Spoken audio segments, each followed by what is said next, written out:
not out at the property today. I'm actually at my house. I just got things going on in my life that, just the way it goes. I couldn't get out there the last couple weeks. So a little bit different kind of a video. Something I've been wanting to do for quite a while, just hadn't had the opportunity to do it. So I'm going to take advantage of the situation and we'll do it today. So it's called a gun story. I think it was actually a gun story challenge. Boomstick Revenge, I think, is who started it. Well, that's where I heard it from. Anyways, when he was doing it, I didn't put one out at that time, although I had a story that I want to share. And so I'm going to go ahead and share my story about my gun. Maybe we'll get a chuckle or two. So here's my story. And it goes back to, 2008, 2009. So a few years ago. And it was around the very first time I started considering myself moving towards deer hunting. I had previously done duck hunting, rabbit, stuff like that, and mostly duck hunting, some dove hunting, which I did not like, but I can understand why people do like it. But I ended up shifting more towards deer hunting, and it was because of where I lived, and I had moved in 2003 in Virginia. At that time I was living in Virginia. We moved out onto a piece of property. I'll show you a picture of it. It's a log cabin, and it had a little over 20 acres. And it happened to be situated in such an area that a lot of deer ran through the very back part of my property. So, and that's where I had a food plot. I ended up putting a food plot. So it held a lot of deer.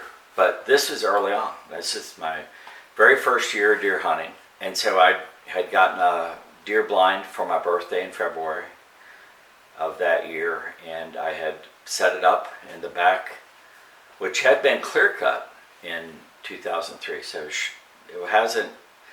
it hadn't really grown up that much yet. It was just starting to. So it had been clear cut, I think, the year before we bought it. So this would be like 5 years into that, 6 years into it. So you can imagine. There's a lot of medium, to short trees with a lot of brush. Perfect though for deer cover. So anyways, I put up a blind and I found an area that was somewhat open, but had some lanes, shooting lanes. And I had no idea what I was doing really. So I set that up, and I had gone out hunting several times. I went hunting the very first time I went out, I had set up a tree stand, and I was up in the tree stand, and a deer came walking right towards me, and I aimed to shoot, and I had the gun on safe, and so it clicked, and then the deer ran off. So yeah, I missed that. And the only guns I had at that time, I had my dad's pump action Stevens, which was a sporting gun. It had a choke in the barrel, it was a 12 gauge. But, I had managed to put a red dot on it, and that's what I was using. And so I had it on safe, and it didn't go off. And then life got busy for a little bit, and so I didn't get out a whole lot after that. I didn't really see anything that I could shoot at. I saw deer running through the woods and stuff, but nothing I could ever get a shot at.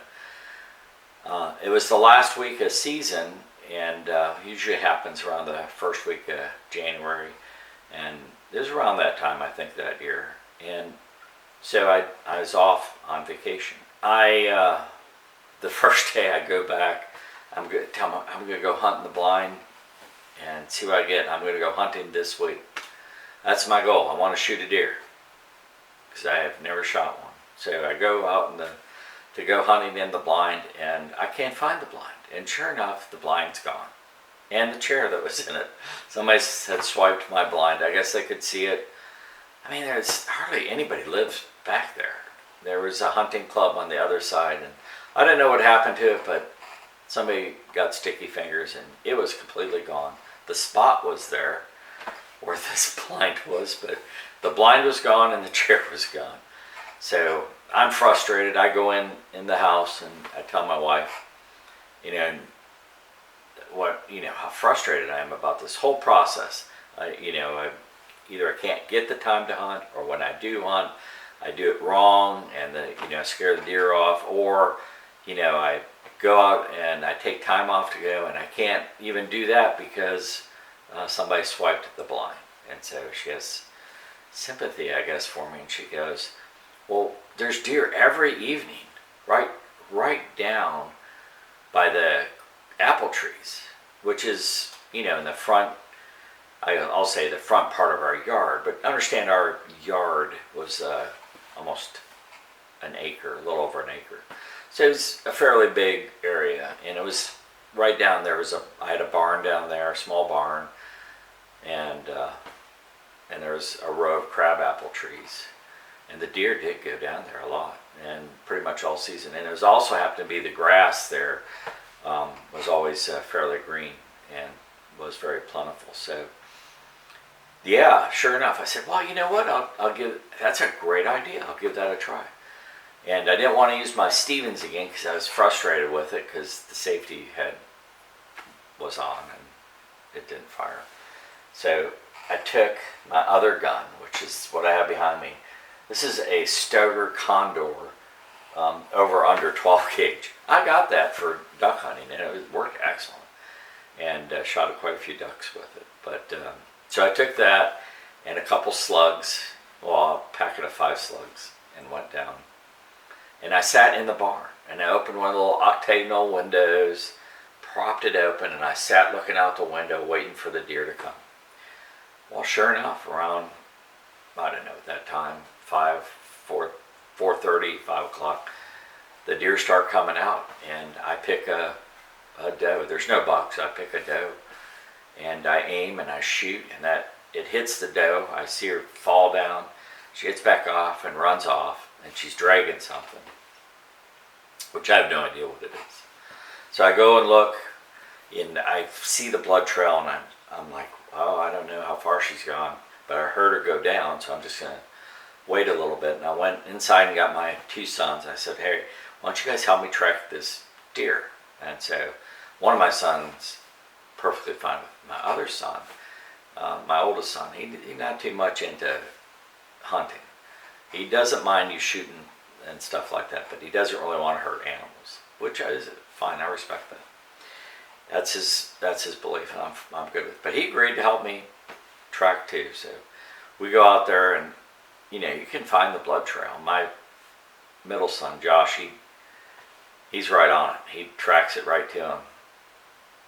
And sure enough, there's this doe laying in the tall grass, and I had hit the lower part of her belly, and there's it was a huge mess, as you could imagine when you hit a deer in the lower part of the belly, and a lot of her innards were hanging out, and so, but she's not moving, but she's still alive. So I put another shot in her. So and then she's expired.